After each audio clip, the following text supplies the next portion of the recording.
Hello and welcome to Tech. I am Mohammad Adnan, and in this video we are going to discuss about the November 2020 feature update of the new field list and new model view. A cool thing as a part of user interface. If you're new to this channel or if you haven't subscribed yet, just click on the subscribe button and also press the bell icon to get the latest notifications. Now let's get started.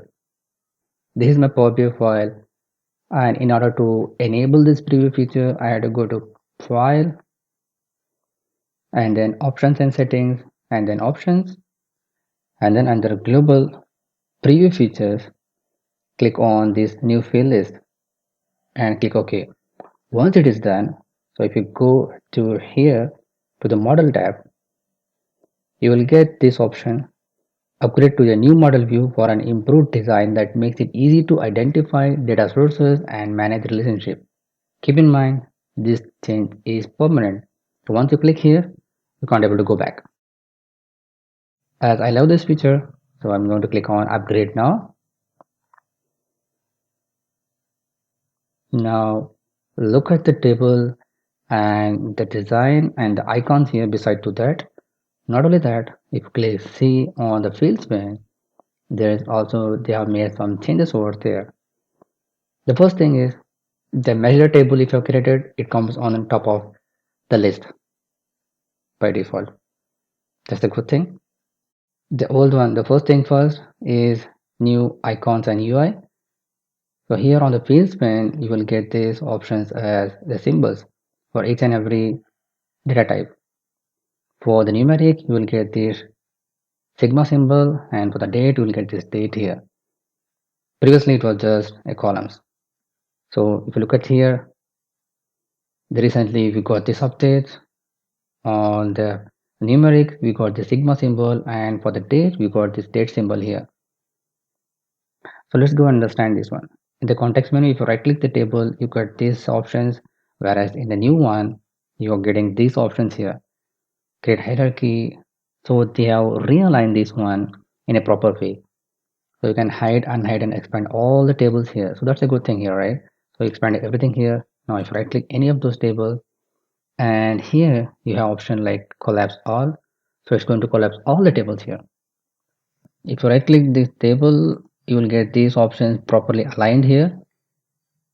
And if you right click any of the columns of the table, it is also aligned here by the categories here, which was not there before. As well as the tooltip, earlier it was just a tooltip, now it is showing the name and storage mode and data refresh type of the table. So if you just brought up the tooltip here, it will give the name of the table and storage mode and when it was last refreshed. And also the icons here to study here, the old icon is this and new icon is this for the folder, and this is the sigma symbol numeric, and this is a new symbol, and this is the old calculate column and this is a new calculate column, and this is a numeric calculate columns, and this is the new one. And for the measures it is this, and for group of measures, that is this is the one group of measures, it is showing it here. And for the KPIs, they have changed icons here, this one. And also in the hierarchy, this has changed here like this, and the geotag has changed here to this one, and the identify car fields, these are the changes, and the parameters, so they have changed to this one. And the calendar also had updated icon and calculated table as well, this one, and the groups here, and also change detection measures, a new icon here, previously it was not there.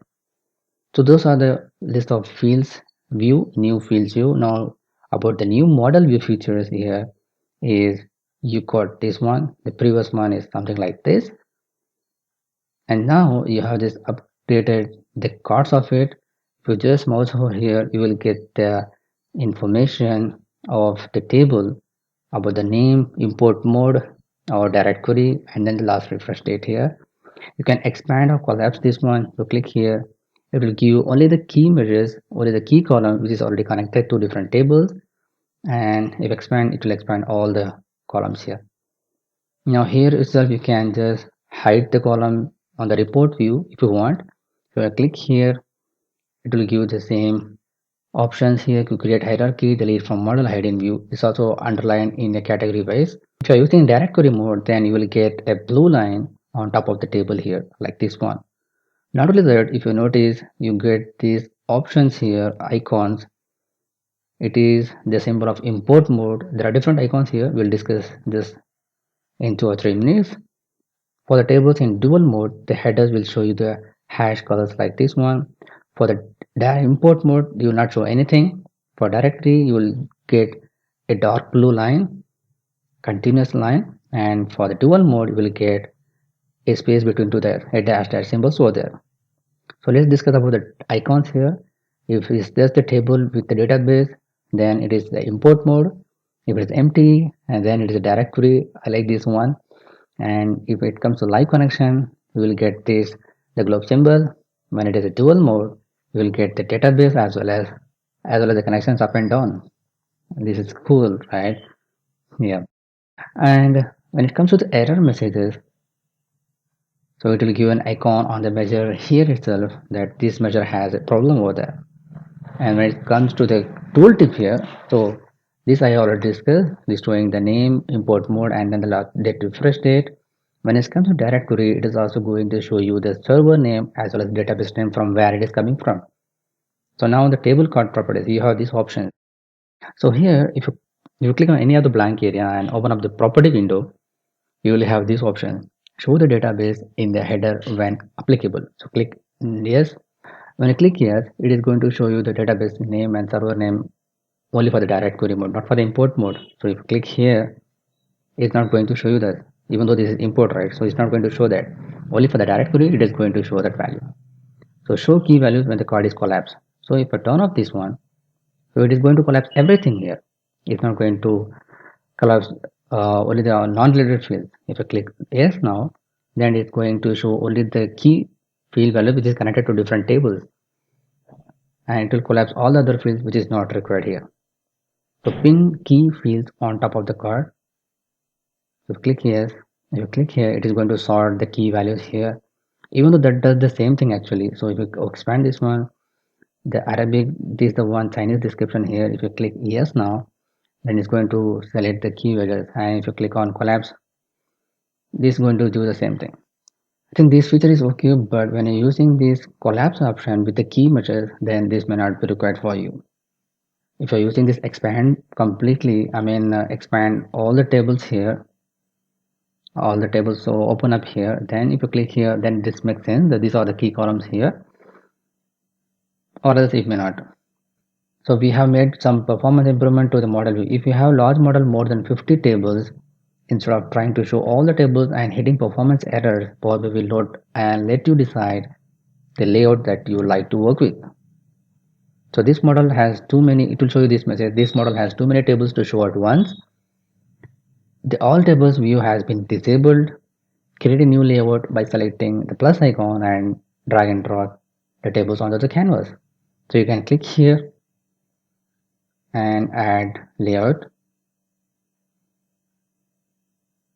It will add all the values here, or else you can click plus icon and drag and drop the fields here. So these are the part of the update of November 2020 in Power BI Desktop. And I like this feature of the new field list and new model view. If you like this video, just click on the big thumbs up button. If you are new to this channel or if you haven't subscribed yet, just click on the subscribe button and also press the bell icon to get the latest notifications. But make sure you turn on the notification on your devices.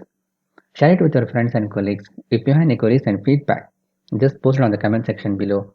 Thanks for watching. Keep learning. See you in the next video.